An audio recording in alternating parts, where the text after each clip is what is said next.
অরণ্য বাঁচলেই বাঁচবে ভবিষ্যৎ। বর্ধমান জিওলজিক্যাল পার্কে সাড়ম্বরে পালিত অরণ্য সপ্তাহ। প্রকৃতি ও পরিবেশ সংরক্ষণের বার্তা ছড়িয়ে দিতে বর্ধমান জিওলজিক্যাল পার্কে যথাযোগ্য মর্যাদায় পালিত হল অরণ্য সপ্তাহ। অনুষ্ঠানে উপস্থিত ছিলেন শিল্প প্রতিমন্ত্রী মৌমিতা বিশ্বাস মিশ্র, মন্ত্রী শ্রীমতী কলিতা মাঝি, পুলিশ সুপার MS পুষ্পা এবং ফরেস্ট অফিসার শ্রীমতী সঞ্চিতা শর্মা সহ অন্যান্য বিশিষ্ট গণ্যমান্য ব্যক্তিবর্গ। সবুজের সুরক্ষা, বন্যপ্রাণ সংরক্ষণ এবং পরিবেশ সচেতনতার অঙ্গীকারের দৃঢ় প্রতিজ্ঞ হয়ে সবাই বৃক্ষময় হোক ভারত, বৃক্ষময় হোক পশ্চিমবঙ্গ, এই বার্তা নিয়ে আজকের এই অনুষ্ঠানের কর্মসূচি করা হয়। সকাল 7টায় একটি ম্যারাথন অনুষ্ঠিত হয়, যেখানে প্রায় 350 জন শিক্ষার্থী অংশ নেন। এরপর সকাল 9:30টায় NCC ক্যাডেটদের নিয়ে র্যালি করা হয়। মানুষের মধ্যে সচেতনতা বৃদ্ধি, গাছ শুধু লাগালোই নয়, গাছগুলোকে বাঁচিয়ে রাখা এবং রক্ষণাবেক্ষণ করাও যে দায়িত্ব, সেই বার্তা দেওয়ার এই কর্মসূচির মূল লক্ষ্য বলে জানান ফরেস্ট অফিসার সঞ্চিতা শর্মা।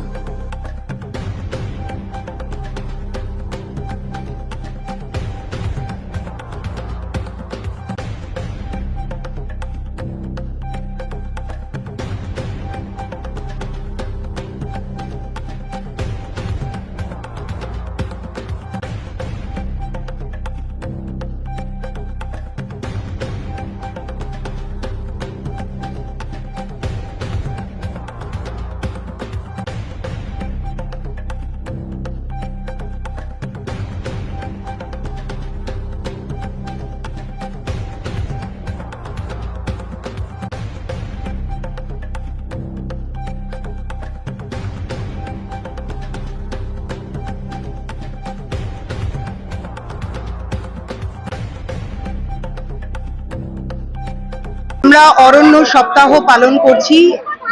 যেরকম আপনারা দেখেছেন যে কালকেই আমাদের অরণ্য সপ্তাহ পালন করা শুরু হয়েছে।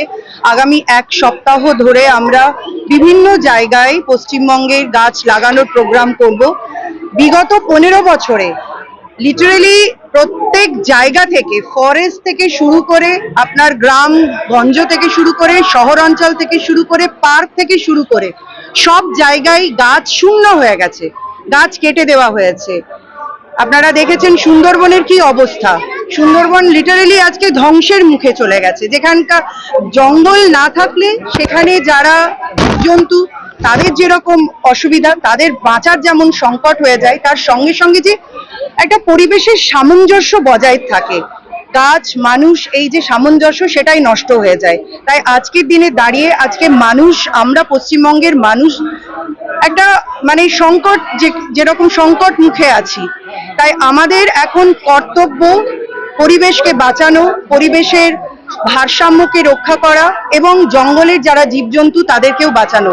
তাই আমাদের মাননীয় মুখ্যমন্ত্রী শুভেন্দু অধিকারী মহাশয় অরণ্য সপ্তাহ ঘোষণা করেছেন এবং তিনি বলেছেন যে আমরা 1 কোটির বেশি গাছ আমরা লাগাবো এবং পরিবেশকে বাঁচাবো। তার সঙ্গে সঙ্গে আমাদের যারা নতুন ভবিষ্যৎ, যারা বাচ্চা, যারা জন্মের সঙ্গে সঙ্গে ইনহেলারের সঙ্গে অভ্যস্ত হয়ে পড়েছে, তাদেরকে বাঁচাতে হবে।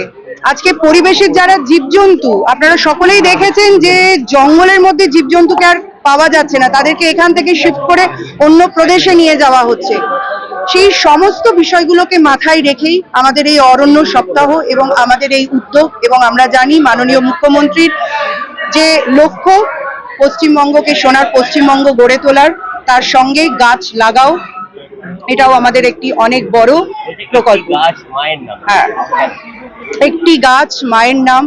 অনারেবল প্রাইম মিনিস্টার স্যার আমাদের এই প্রোগ্রাম শুরু করেছিলেন, এই এক পেড় মাকে নাম।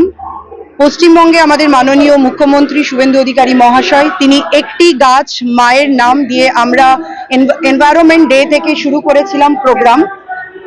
তারপরে আমরা অরণ্য সপ্তাহ করছি এবং একটি গাছ মায়ের নাম, মায়ের সঙ্গে যে ইমোশন আমাদের জড়িয়ে থাকে, মা যেমন আমাদেরকে পৃথিবীর আলো দেখায়, ঠিক সেই রকমই একটা গাছ কিন্তু আমাদের সঙ্গে মায়ের মতনই আমরা তাকে তুলনা করতে পারি।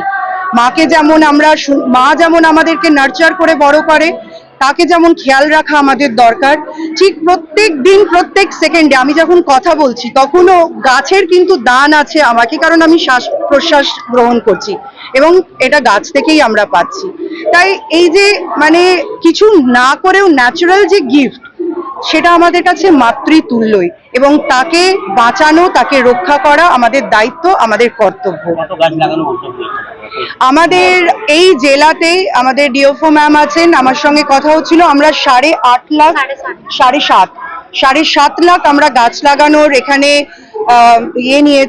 প্রজেক্ট নিয়েছি। এবং আমি চাইবো, ম্যাডামকে আমি রিকোয়েস্ট করেছি যে ফলের গাছ প্রত্যেকটি স্টুডেন্টকে দেওয়া হোক, যাতে ফলের গাছ থেকে আমরা জানি সেই গাছ থেকে আবার নতুন গাছ হয়।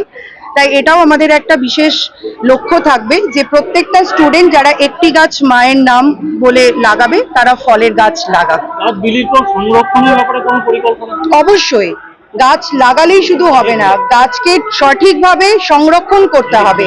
এখানে সরকারের যেমন ভূমিকা আছে, এখানে ডিপার্টমেন্টের যেমন ভূমিকা আছে, আমাদের প্রত্যেকের কাছে এই মেসেজ থাকবে, আপনাদের মাধ্যমে অ্যাওয়ারনেস থাকতে হবে মানুষকেও, তারাও যেন একই রকম ভাবে এই যত্ন নেয়। পরিবেশকে রক্ষার ক্ষেত্রে সরকার, ডিপার্টমেন্ট সবারই ভূমিকা থাকে, কিন্তু সাধারণ মানুষ, তাদেরও কিন্তু একটা ভূমিকা থেকে যায়।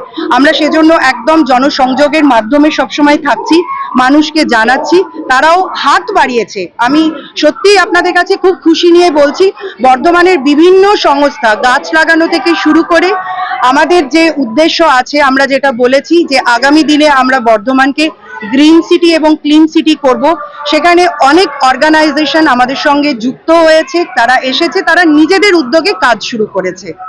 বন দপ্তরের কোনো উদ্যোগ নেওয়া হচ্ছে? বন দপ্তর পুরোপুরি ফরেস্টকে প্রিজার্ভ করা থেকে শুরু করে, গাছ প্ল্যান্টেশন থেকে শুরু করে, আমাদের এখানে আমরা ছোটবেলায় দেখেছি অনেক অ্যানিমালস থাকতো। কৃষ্ণসার পার্কে আমরা দেখেছিলাম অনেক বার্ডস, রেপটাইলস থাকতো, যেগুলো এখন কিচ্ছু নেই, পুরো শূন্য হয়ে গেছে। মানে গেলে কষ্ট হয় যে এই জায়গাগুলোতে বাচ্চারা দেখতে যেত স্যাটারডে সানডে মাদের সঙ্গে, যে কত জীবজন্তু আছে। আমি আমার সঙ্গে ডিএফও ম্যাডামও আছেন, ডিএম আছেন, এসপি আছেন, আমাদের সঙ্গে কথা হয়েছে। আমরা আগামী 6 থেকে 7 মাসের মধ্যে এখানে ডিপ ফরেস্টের সঙ্গে সঙ্গে এই স্পিসিস গুলোকে আনারও চেষ্টা করছি। এই যে ঢোকার মুখে যে বিভিন্ন আর্ট সাজিয়ে তোলা হয়েছে, কি বলবেন? এই জঙ্গল থেকে আপনারা জানেন পুরুলিয়াতে এই আমাদের যে শালপাতার থালা বাটি তৈরি হয়, এগুলো ন্যাচারাল প্রোডাক্ট। এইগুলোকে যদি সংরক্ষণ করে হ্যান্ডিক্রাফট করে আমরা, এগুলো হচ্ছে সব থেকে বড় জিনিস, এগুলো হচ্ছে বায়োডিগ্রেডেবল, এগুলো আপনার পলিউশন হয় না, এগুলোকে আপনি যে কোনো জায়গায় ফেললে সেটা মাটির সঙ্গে মিশিয়ে যায়। প্লাস্টিককে ব্যান করবার জন্য আমাদের এটা বিশেষ উদ্যোগ থাকবে ডিপ ফরেস্টকে, এবং এই যে হ্যান্ডিক্রাফট আছে এগুলোকে প্রমোট করবার, প্রজেক্ট করবার। प्रोग्राम हुआ है सुबह 7 बजे से हमारा मैराथन था, जहाँ पे 350 के ऊपर पार्टिसिपेंट्स हमारे थे। बहुत बढ़िया उसमें सब स्टूडेंट्स का और जो हमारे जो सिटीजन्स हैं उन्होंने बहुत अच्छे से पार्टिसिपेट किया।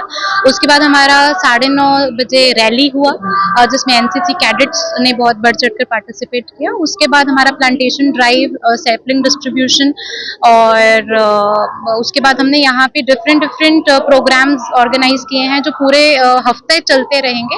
आज हमने एक सैंड आर्ट थीम को लेकर डिफरेंट मतलब तैयार किया है, और उसके बाद पेंटिंग है, यहाँ पे पेंटिंग एग्जीबिशन है, और क्विज कंपटीशन रहेगा, सिट एंड ड्रॉप कंपटीशन रहेंगे। तो बहुत विभिन्न प्रोग्राम এখানে হবে, और বিভিন্ন লোকেশন मतलब অরণ্য সপ্তাহ মধ্যে হবে। এটাই বার্তা দেব আমি কি मतलब আপনাকে গাছ বাঁচাতে হবে। we should फोकस कि मतलब पेड़ हिस्ट्री ना बने, ताकि हम हिस्ट्री ना बन जाए। मतलब हमें ये देखना पड़ेगा कि मतलब पेड़ों को बचाना पड़ेगा, इतना ऑक्सीजन हमें देते हैं और बिल्कुल अनकंडीशनली हमें देते हैं, तो हमें भी उनके लिए हमारा दायित्व है कि हम पेड़ों को बचाएं। और हर किसी को अपना अपना दायित्व लेना चाहिए, और हर अपने बर्थडे पे या अपने माँ के बर्थडे पे किसी की कोई ना कोई इवेंट पे आप उसको सेलिब्रेट करें एक गाछ लगाकर। এটাই আমার বক্তব্য হবে। সপ্তাহ এক সপ্তাহ ধরে কাজ চলছে, সেই অরণ্য সপ্তাহ আমরা পালন করছি।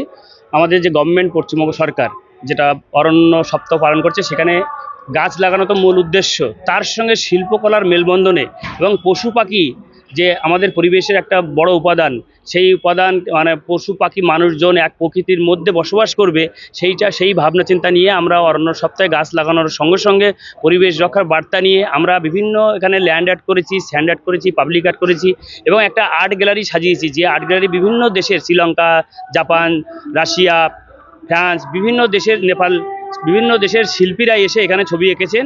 সেই সব ছবিগুলো কিন্তু ডিসপ্লে হয়েছে এবং পরিবেশের উপর যে কাজগুলো, সেই কাজগুলো কিন্তু ডিসপ্লে করেছি আমরা। এছাড়া একটা বিশেষ আকর্ষণ, আমরা সমস্ত অতিথিদেরকে আমরা লিপ মানে পাতা কেটে মূর্তি বানিয়ে, মুখের মূর্তি বানিয়ে আমরা সবাইকে অতিথিদের আপ্যায়ন করেছি। তো এটা আমরা একজন শিল্পী, বর্ধমানে একজন স্যান্ড আর্টিস্ট এবং আমি রঙ্গজিৎ রায়, বর্ধমান আর্ট কলেজের একজন স্টুডেন্ট, আর সেই হিসাবে আমি এই কাজগুলো করেছি। বেশ 3 দিন ধরে আমি কাজগুলো করছি। এগুলো বিগত সরকার যাতাই বানিয়ে দিয়ে গেছে, মানে নোংরা জঘন্য বানিয়ে দিয়ে গেছে। তাই আমাদের সরকার সেটাকে ন্যূনতম সম্মান দিয়েছে এবং আরও পরিবর্তন করার ডাক দিয়েছেন। তাই মায়ের নামে একটি গাছ লাগিয়ে সেই সমর্থনে আমরা সকলে একত্রিত হয়ে একটি করে গাছ লাগাচ্ছি এবং এখানে যারা গার্জেনরা এসেছেন, মায়েরা, দাদারা এবং বাবারা, তাদেরকেও একটা উদ্দেশ্য বলি আপনাদের মাধ্যমে, সকলে মিলেই একটা করে গাছ লাগান এবং আমার ছোট্ট ছোট্ট ভাই বোনেরা তাদেরকেও বলবো একটা করে বাড়িতে গাছ লাগাও। মায়ের প্রতি শ্রদ্ধা ভক্তি অনেকটাই বেড়ে যাবে একটা গাছ লাগান। এমনকি আপনার এলাকাও, আপনি কি আপনার এলাকাতে সেই এলাকায় কি ভাবছেন?